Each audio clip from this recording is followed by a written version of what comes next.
Selamatkan diri kalian masing-masing. Jutaan Pencari Kerja Indonesia, oleh Kristovita Wiloto, Chairman Strategik Indonesia. 1.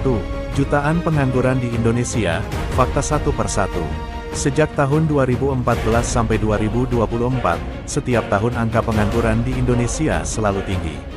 Tahun 2015, Badan Pusat Statistik mencatat 7,45 juta pengangguran.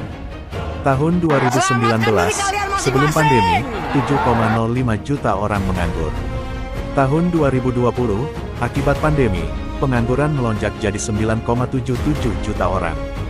Tahun 2024, setelah pandemi, masih ada 8,2 juta pengangguran. Setiap hari ribuan orang muda mengantri mencari kerja, bahkan ada yang pingsan. Januari tahun 2023, di sebuah pabrik garmen di Jawa Barat, lebih dari 2.000 orang melamar, banyak yang pingsan karena kelelahan.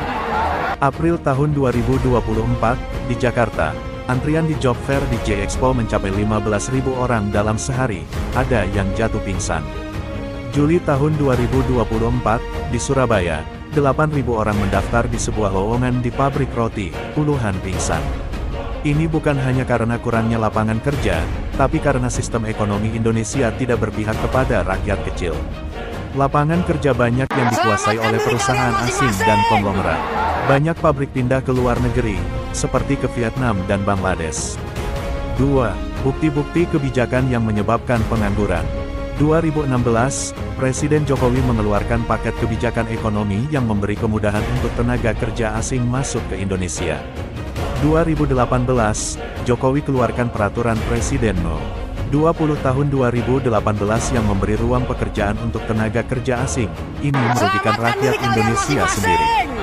2023, program Kartu Prakerja yang seharusnya untuk membantu rakyat malah jadi bisnis pelatihan online, bukan menciptakan pekerjaan. Pabrik-pabrik banyak tutup karena kenaikan upah yang tidak dibarengi produktivitas, sementara pemerintah tidak melindungi industri kecil dan menengah. 3. Apa kata firman Allah tentang pemerintahan yang tidak adil? Yeremia pukul 22:13-17. Celakalah orang yang membangun rumahnya dengan kecurangan, dan kamar-kamarnya di atas dengan ketidakadilan, yang menyuruh sesamanya bekerja tanpa upah, dan tidak memberikan upah kepadanya. Yang berkata, aku akan membangun bagiku sebuah rumah besar dengan kamar-kamar luas, dan membuat baginya tingkap-tingkap, dan melapisinya dengan papan kayu aras, dan mengecatnya dengan warna merah tua. Adakah engkau menjadi raja, karena engkau berlomba dalam menggunakan kayu aras?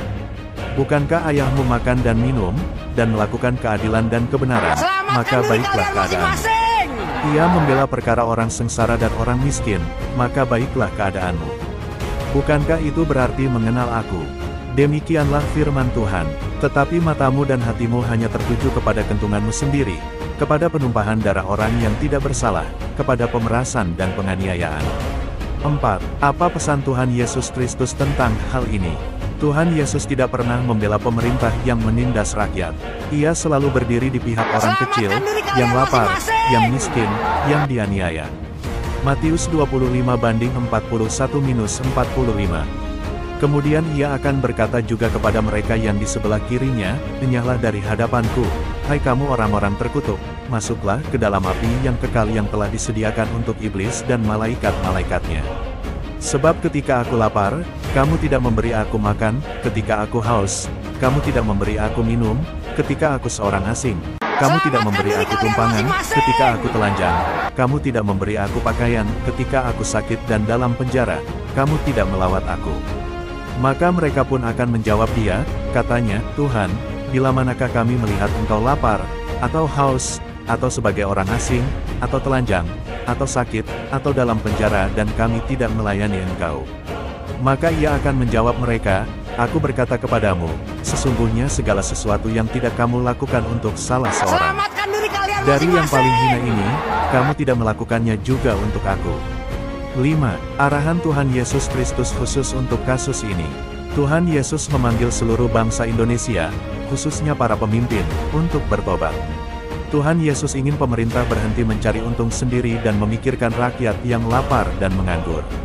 Tuhan Yesus menghendaki agar setiap rakyat Indonesia mencari kerajaan Allah terlebih dahulu dan hidup benar, bukan mengejar kekayaan dunia.